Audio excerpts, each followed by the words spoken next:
everybody. My name is Patrick Fabian. My mom and dad are Tom and Mary Lou Fabian. They live in Bethany Village in Mechanicsburg, and they raised me in New Cumberland, Pennsylvania before I came out to Los Angeles, California, where I found the surf, the sun, and show business. I'm an actor by trade, and I've been fortunate enough to work for the last 25 years. So during this time of COVID, I'm sure you're dying to look at anything new, and I'm going to talk a little bit about what it's like to be an actor out here in LA for the last couple of years.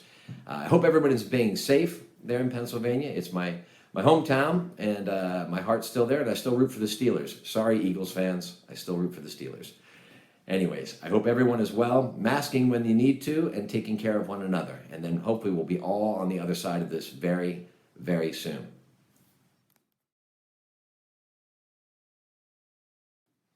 Did you always want to be an actor? I get that question all the time. And the fact is, I've always been interested in the performing arts. I was in the musicals, and I played trombone and in high school and all that sort of thing. And I got on stage and did plays. So it's always been something I've wanted to do. But for all of you who are parents out there, my dream in high school, I announced to my parents that I wanted to move straight to New York City out of high school and become a trombonist in a pit band on a Broadway show. Yeah, not exactly every parent's dream, run to New York City at 18 and become a musician. So then when I came back one day and said, no, I've changed my mind, I don't want to be a musician, I want to be an actor.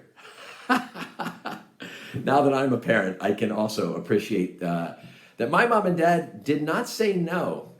I think it was the most alien thing in the world to them, but they didn't say no. So my first acting break was that my parents said, all right, give it a shot. So I ended up going to Penn State University, main campus, for 4 years to study acting. And then afterwards, I came out to Los Angeles.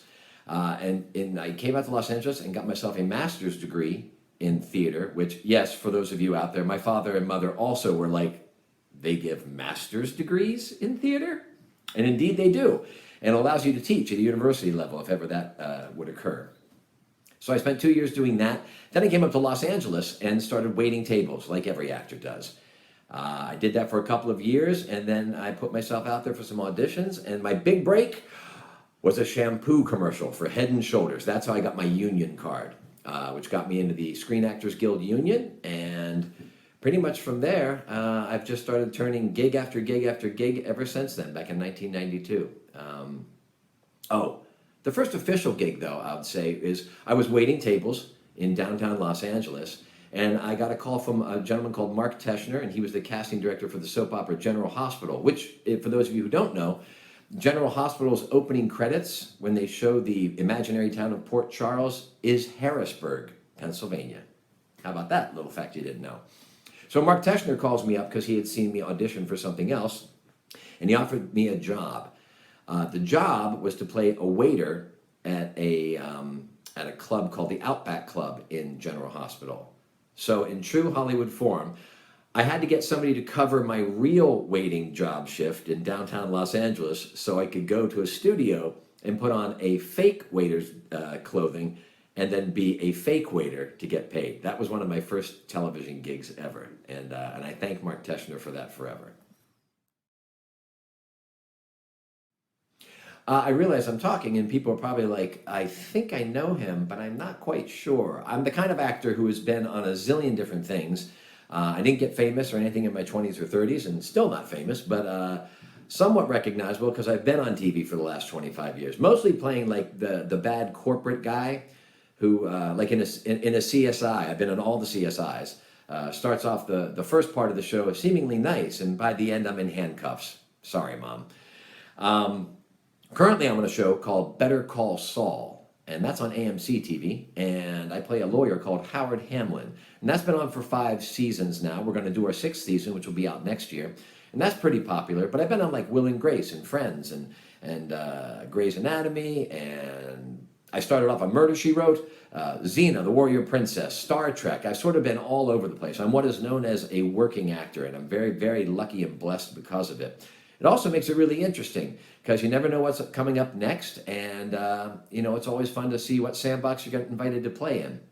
For those of you who are really bored, you can always go to patrickfabian.com and you can explore there. I've got a whole bunch of videos of stuff that I've done, and you may end up going, oh yeah, I know that guy, or Nope, no idea. That's okay too. I've been blessed being able to do what I love for my life, and so therefore I wake up every day excited about it. Except all those days when I wake up and I'm not employed and I'm petrified that I'll never work again. But I think that's sort of a universal feeling for a lot of people.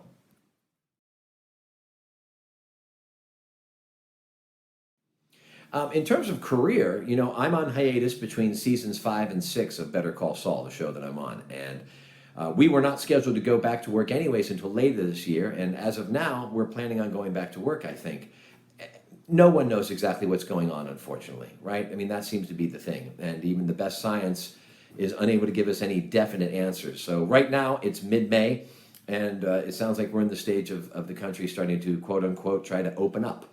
And I guess we'll see the results of that and see what that means in a couple of weeks. But I know that whatever happens on the other side of coming back to work, it's going to look a little different. I'm sure there's going to be masks and some sort of testing involved before we go back on a set, because the nature of my work is groups of people gathering. And so it's going to be really interesting to see how things get going. But things will get going without a doubt. So in the interim, as an actor, I'm used to downtime. So the idea of not going to something every day, I'm used to. The big X factor is that I'm used to also having the phone ring for an opportunity. There's always like an audition that comes up. There'll be 3 or 4 days in between sometimes. And then you have an opportunity to sort of gear up, because even though it seems like my job is to go on set and work, I've always thought of my job as being auditioning. Because my job really is to have a call, somebody says, oh, there's a part, they want to see you for a role, and then at that point, I memorize the sides, which is the lines they have for you to audition. I figure out the right wardrobe to wear. I get a good night's rest. I show up early to my audition place, and then I go in, and then basically, you do your song and dance. You audition, and for those 5 minutes, your job is to show the people across the table that you know how to act. You may or may not be right for the job. You may not be the answer they're looking for. So I've always thought of it as an opportunity to show these people, writers, directors, and casting directors, that you're capable. And you might not be the right tool for this project, but they'll think of you for another project. And that's kind of what I've done for 25 years. As I've said before, if you like driving around, if you like driving around Los Angeles and looking for parking and changing clothes in your car, if that appeals to you as an adult way to make a living, come on, join show business.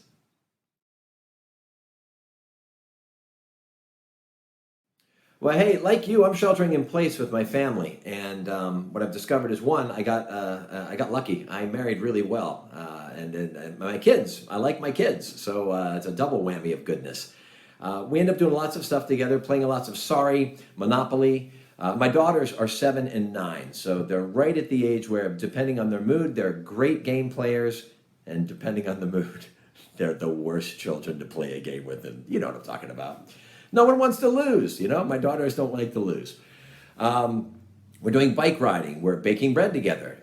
It's actually been, in trying to find the silver lining in all this, it's been nice to spend quality time with the family. And although it turns out that I'm terrible at tech support for third graders, and I didn't know if you knew this, but second graders are not quite as self-motivated as you wish they were.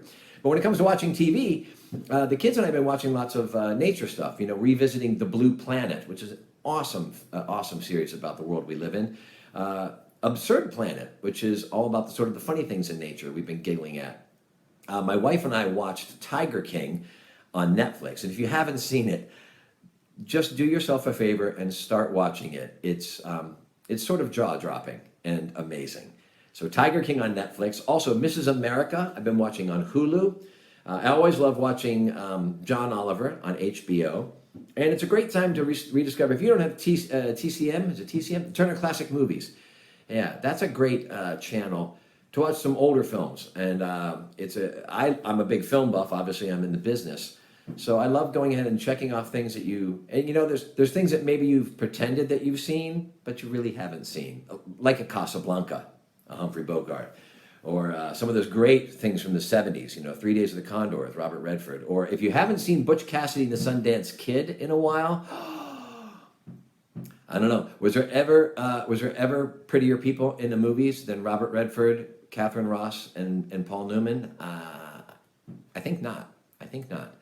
So I've been watching lots of stuff like that. And in the end, the great thing about right now, which is overwhelming, I know, there's so much to choose from. And by the way, if that Real Housewives of Beverly Hills is what you're into, that's okay too. Just don't go crazy, that's all.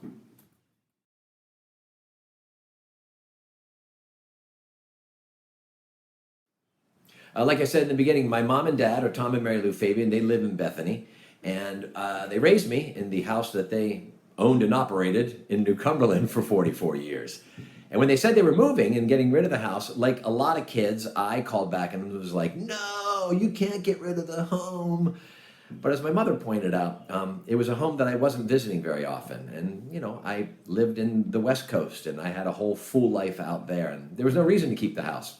So they moved to Bethany, and I have to say this, they have thrived there, without a doubt. I've seen it, and I know other people have seen it as well. You know, they have a community around them. They get to see friends that they know. My old high school English teacher is at Bethany, so I know some of the people there as well. You know, it's a community that draws from the community, and I think that's really fantastic. Oh, here's one thing I know for sure. Every time it snows, my mom and dad let me know, I'm glad somebody else is shoveling that.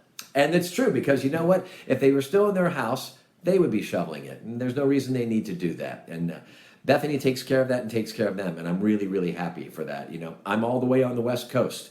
And it comforts me to know that they are in the good hands of Bethany Village. So anyways, I want to thank you so much for listening to me blather on about me, but that's what actors do. They talk about themselves.